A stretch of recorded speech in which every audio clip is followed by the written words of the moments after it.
Hello friends, welcome to my channel ways to learning. आज हम social science में class 8 का सिविक्स का चैप्टर 2 का क्वेश्चन आंसर करेंगे। चैप्टर का नाम है भारतीय संविधान के आधारभूत मूल्य। नंबर 1, रिक्त स्थानों की पूर्ति कीजिए। 1. ब्लैंक को भारत एक संप्रभु राष्ट्र बन गया।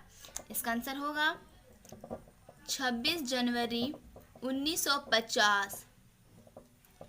26 जनवरी 1950 को भारत एक संप्रभु राष्ट्र बन गया। नंबर 2, भारत का संविधान किसी धर्म या पंथ को प्रोत्साहन नहीं करता है।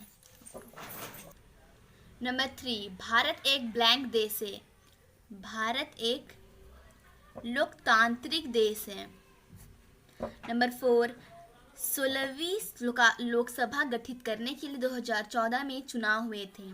नंबर 5, अनुच्छेद 19 में भाषण तथा अभिव्यक्ति की स्वतंत्रता है। नंबर 6, समानता के सिद्धांत के आधार पर छुआछूत को दंड अपराध घोषित किया गया है। नंबर 7, अनुच्छेद 51 का के अंतर्गत सभी नागरिकों का यह कर्तव्य है कि भारत की संप्रभुता, एकता व अखंडता की रक्षा। निम्न प्रश्नों के उत्तर दीजिए। नंबर 1, पंथ निरपेक्षता से क्या तात्पर्य है? इसका आंसर होगा हमारा देश पंथ निरपेक्ष देश है। भारत का संविधान किसी धर्म या पंथ को प्रोत्साहन नहीं देता और ना ही किसी धर्म के साथ कठोरता का व्यवहार करता है। हमारे देश में धर्म एक व्यक्तिगत मामला है। शासन किसी धर्म से जुड़ा हुआ नहीं है। वह ना तो किसी धर्म का प्रचार करता है और ना ही उसमें कोई हस्तक्षेप। हमारे देश में सभी नागरिकों को उनके धार्मिक विश्वासों तथा व्यवहारों की ओर ध्यान दिए बिना कल्याण सुनिश्चित करने का प्रयास किया जाता है। नंबर 2, भारत में लोकतंत्र है कैसे? इसका आंसर होगा भारत में लोकतंत्र है। लोकतंत्र का तात्पर्य है कि जनता के द्वारा चुने गए प्रतिनिधि देश का शासन व्यवस्था चलाते हैं। प्रत्येक 5 वर्ष के अंतराल पर लोकसभा तथा विधानसभाओं के चुनाव होते हैं और सार्वभौमिक वयस्क मताधिकार द्वारा जनप्रतिनिधि चुने जाते हैं। जनता अपने निर्वाचित प्रतिनिधियों के माध्यम से जो सरकार बनाती है वह प्रायः 5 वर्षों के बाद बदल जाती है। क्वेश्चन नंबर 3, न्याय का क्या अर्थ है? न्याय का अर्थ है कि नागरिकों के बीच जाति, वर्ण, लिंग और धर्म आदि के आधार पर कोई भेदभाव नहीं किया जा सकता। इसका मतलब है कि सभी लोगों को देश का कानून एक समान सुरक्षा और न्याय प्रदान करेगा। नंबर 4, व्यक्ति की गरिमा की रक्षा के लिए संविधान में क्या प्रावधान किए गए हैं? इसका आंसर होगा व्यक्ति की गरिमा की रक्षा के लिए संविधान में निम्न प्रावधान किए गए हैं। हर व्यक्ति महत्वपूर्ण होता है। आत्मसम्मान के साथ जीवन जीने का अधिकार सभी को होना चाहिए। संविधान निर्माताओं के मन में व्यक्ति की गरिमा सर्वाधिक महत्वपूर्ण थी। इसका उद्देश्य यह था कि लोगों को स्वतंत्रता, समानता आदि मूल अधिकार अनिवार्य रूप से प्राप्त हो सके। अनुच्छेद 17 तथा अनुच्छेद 32 भी व्यक्ति की गरिमा की अभिवृद्धि में सहायक है। क्वेश्चन नंबर 5, भारतीय संविधान में कौन से आधारभूत मूल्य निर्धारित किए गए हैं?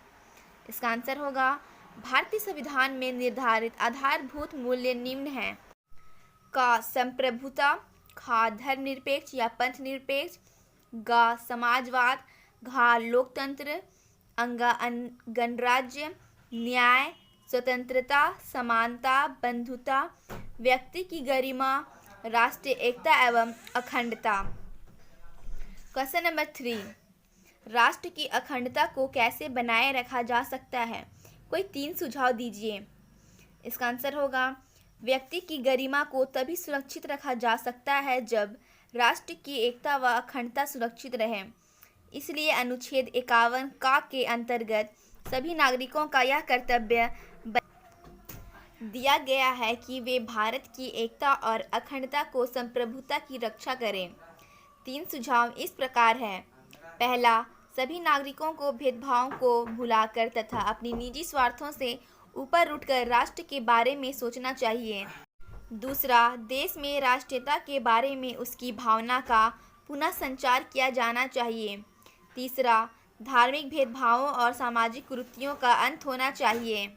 क्वेश्चन नंबर 4, प्रस्तावना हम भारत के लोग वाक्यांश से शुरू होती है। इस वाक्यांश से क्या तात्पर्य है? इसका आंसर होगा भारतीय संविधान भारत के प्रत्येक नागरिक का प्रतिनिधित्व करता है। प्रस्तावना हम भारत के लोग के प्रयोग से तात्पर्य है कि संविधान भारत की जनता के द्वारा निर्मित है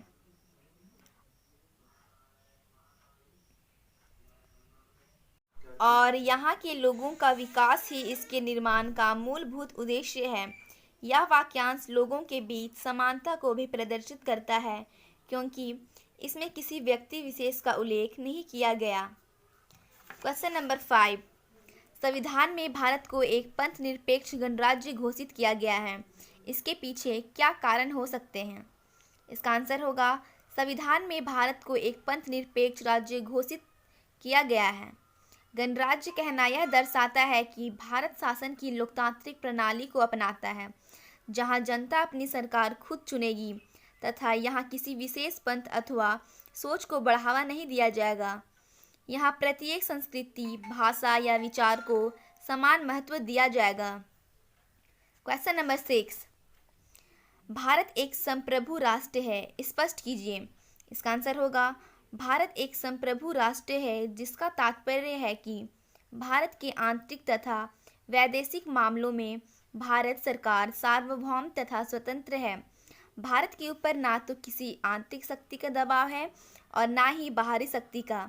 भारतीय स्वाधीनता अधिनियम के पारित हो जाने से भारत पर ब्रिटिश शासन का नियंत्रण समाप्त हो गया।